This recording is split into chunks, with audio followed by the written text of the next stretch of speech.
Pollachi market வந்து முதல்ல இருந்த மாதிரிலாம் இல்லை. முதல்ல வந்து ஃபஸ்ட்டு பொள்ளாச்சி தான். அதுக்கப்புறம் தான் வந்து ஒட்டஞ்சத்திரம் மார்க்கெட்டு இதெல்லாம் டெவலப் ஆனதுக்கு காரணம்.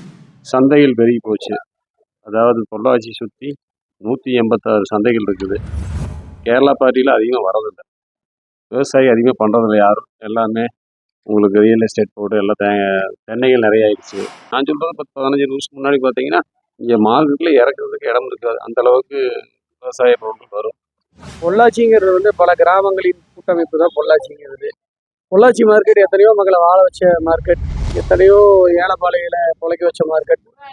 பொள்ளாச்சி மார்க்கெட் மாதிரி ஒரு மார்க்கெட் வந்து இனி உருவாகிறதும் கஷ்டம், இந்த பாரம்பரியம் அமையறதும் கஷ்டம்.